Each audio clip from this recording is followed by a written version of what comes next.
we registered KEF here as an NGO, and I started doing that full time. At the time of registration, we had 150 students spread across the country. And so, like they say, the rest is a long story.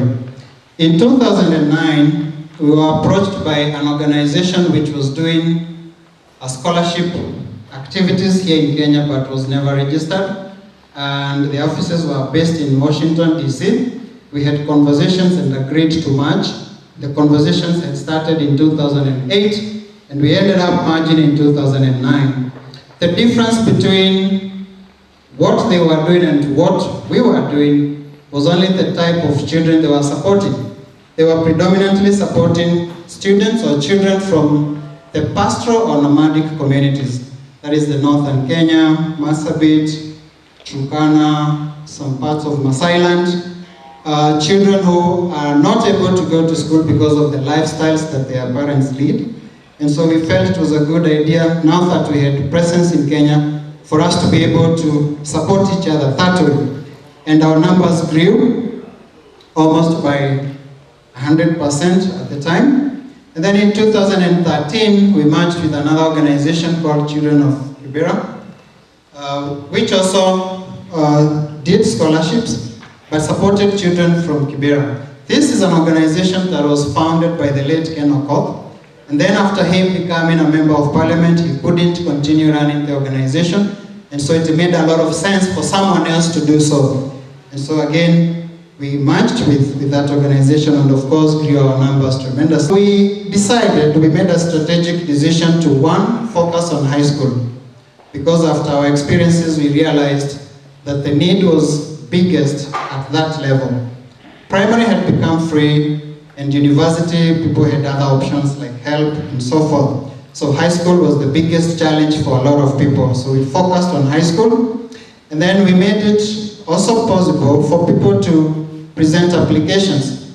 Like I have mentioned,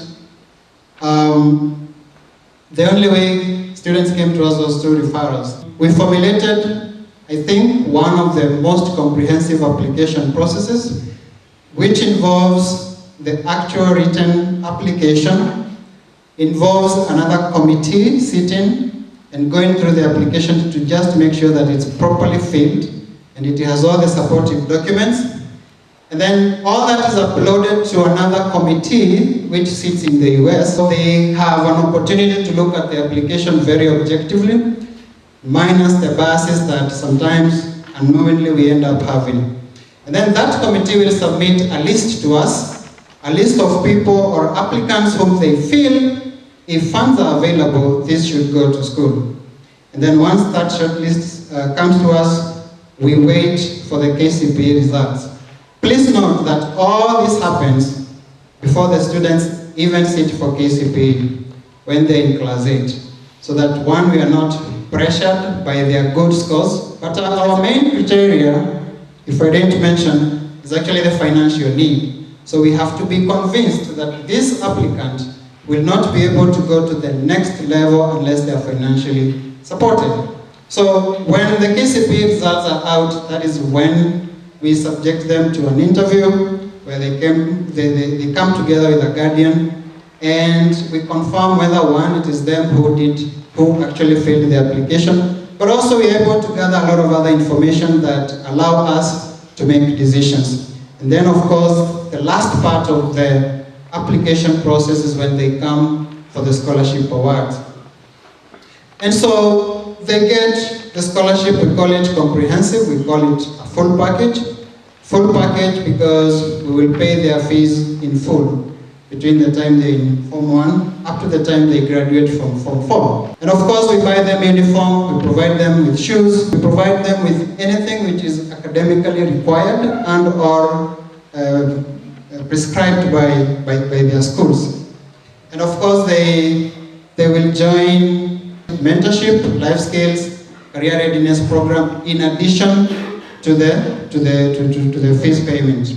And then we have the career readiness, stroke entrepreneurship, reproductive health workshop. Now this one happened after they get their KCSE results, okay?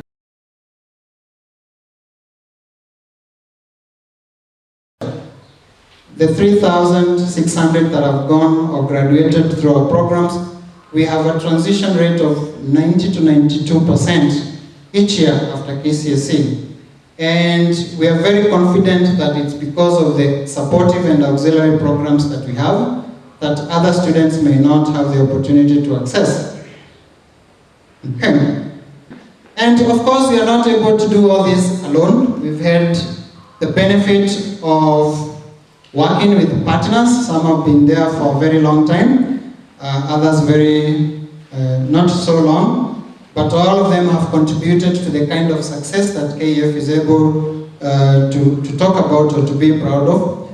And that brings me to the end of this summary. Thank you.